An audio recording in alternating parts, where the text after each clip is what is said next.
那么说呢，当胸部你爱吗？当胸部。Grampi ama xitaa aan u qaadano magac walba oo qosol leh oo ay Soomaalidu ula baxday fanaankan maxaad ka taqaanaa noloshiisa gaarka ah waa maxay waxa muuqaalkiisa sidan ka dhigay sawirka gabadhan kula jirta miyaa ku qasabtay in isaga isbitaalka loola cararo haddaba muuqaalkan ayaan idinkugu soo gudbin doonaa waxyaabo badan oo ku qarsoon nolosha fanaankan ay dadka qaar ku kaftamaan balse ka saameyn badan sida la moodo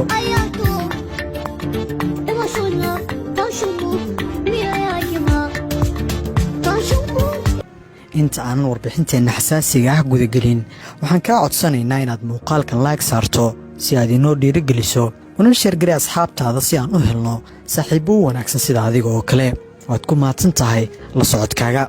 magaciisa saxda ah waxaa loo yaqaanaa Musa Sandian Kaba waxaana uu u dhashay waddanka Guinea Mr. Musa ayaa ku dhashay cudurka loo yaqaano progeria kaasi oo ah genetic disease ama cudur hidroga ah cudurkan ayaa sababay isbeddel ku yimaado qofka DNA-giisa isla markaana keenay in qofka muuqaalkiisa uu isbeddel ku yimaado kana duwanaado dadka caadiga ah fanaankan caanka ah ee loo garan ogyahay Grampi dadka ayaa inta ugu badan ka dhigta mujaajilo iyo wax lagu qoslo muuqaalkiisa waana sida hada dad badan oo Soomaali ah ay ula baxeen magacyo maadle xitaa aan ugu dhawaaqno magaca ay dadka ugu badi dhahaan kaasi oo ah Alfanaandooli dadkeena Soomaaliyeed waa kuwa dhib badan xitaa haddii uusan fanaanka iyaga ka dhalan waa kuwa magac ula baxaya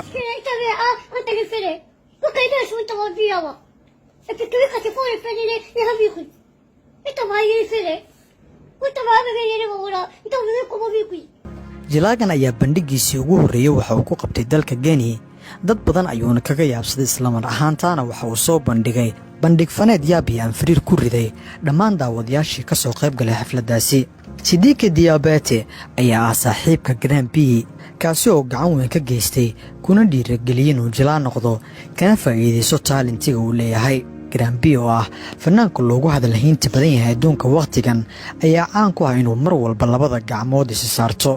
waana habka inta ugu badan uu sawirada ku galo dadka caanka ah isaga sawirada la gala ayaa inta badan ku xushmeeya sameynta qaabka uu isagu gaarka leeyahay ee ah in gacmaha la is saarto maruu wareysi ku bixinay meel public ah ayaa lagu weydiiyay waxa ay ka dhigan tahay gacmaha uu is saarto waxaana uu ku jawaabay inay taasi tahay calaamad uu Rabbi ugu xamdinayo mar walba Grampi oo ah fanaanka hadda loogu hadalhaynta badan yahay caalamka ayaa bandhig faneedyo badan qabtay kadibna waxaa bilaabatay in jilaayaal caan ay u soo diraan casuumaad iyagoo ka codsanaya inuu kala soo muuqdo masraxa isla markaana uu qayb ka noqdo showyada ama bandhigyada ay iyagu qabanayaan sidoo kale Grampi ayaa ah saaxiibka ugu dhow ciyaaryahano badan oo caan ah kuwaasi oo ka soo jeeda asal ahaan dalka Guinea waxaana xidigahaasi ka mid ah Paul Libile Pogba oo Manchester United ka tirsan iyo Naby Keita oo isna u ciyaara kooxda difaacanaysa horyaalka Premier League dalka Ingiriiska ee Liverpool Grampi ayaa noqday muddooyinkii la soo dhaafay shakhsigii ugu hadalhaynta badnaa dalkiisa iyo guud ahaanba caalamka kaasi oo casuumaad badan ka helay madaxda iyo siyaasiyiinta dalka Guinea sanadkii 2019 dowladda dalkiisa ayaa u magacaawday Grampi xubin ka mid ah xubnaha ku matala dalka Guinea koobka qaramada qaaradda Afrika kaasi oo lagu qabtay waddanka Masar iyadoo markaasina xulka Guinea ay ka mid ahaayeen wadamadii ku dagaalamayay hanashada koobkaasi iyadoo ay xusud mudan tahay in xulka qaranka dalka Algeria oo kaashanaya Riyad Mahrez ay koobkaasi kor u qaadeen taasi oo muujinaysa in Grampi koobkaasi uu daawado ka ahaa isla markaana dalkiisa uu matalayay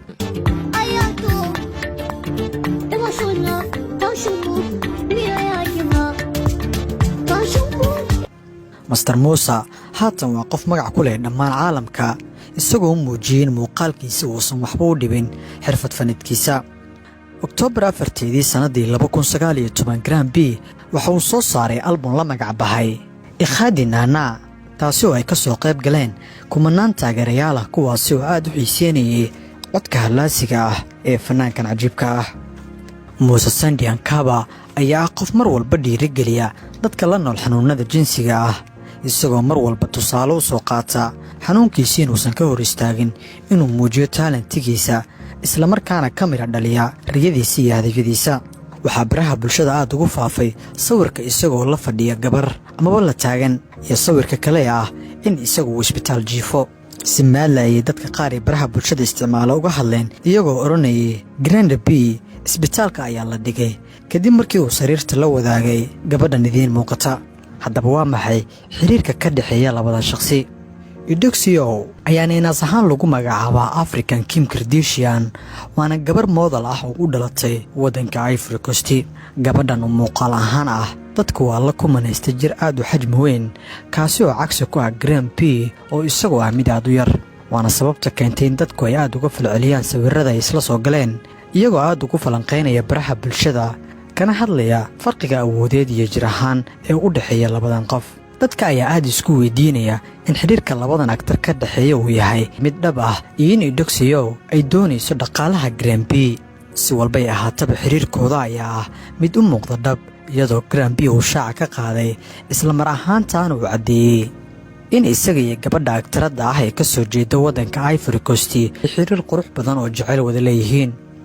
Grande B ayaa haatan ku sugan dalka Côte d'Ivoire ama Ivory Coast. warbixin uu siiyey TV laga leeyahay dalkaasi ayaa waxa uu ku sheegay in xiriirkooda jacayl uu yahay mid sax ah, isla mar ahaantaana ay dhowaan u gudbi doonaan wejigiisa labaad ee dhanka guurka. isagoo sii wata warbixintiisa, Grande B oo ah shakhsiga ay warbixintani ku socoto ayaa sheegay inuu u diray casuumaad Eudoxia markii uu qabanaya bandhig fanaad ka qabsoomay dalkiisa Geni. xiriirkooda jacayl ayaana halkaasi ka bilowday. labada lamaane ayaa la filayaa in maalmaha soo socda uu dhaco guurkooda. yeelkeede gabadhan lagu naynaaso African Kim Kardashian ayaa ku sii deysay ciwaankeeda bogga Instagram-ka iyadoo shaacinaysa in dhowaan uu dhici doono guurka iyada iyo wiilka ay dunida ka calmatay Master Grande B. muuqaalkaasi ayaana lagu duubay meel mool ah oo laga iibsado dharka arooska ama loo yaqaano taashka. dukaanka shoppingka ay ka samaysanayeen labada lamaane ayaa mid caan ah oo loo yaqaano Mira Beauty Institute, kaasi oo laga iibsado dharka arooska. waxaan filayaa in wax badan aad ka ogaatay nolosha lamaanahan. si qaas ah fanaankan caanka ah ee loo yaqaano Musa Sandian Kaba loona garan og yahay Grande B.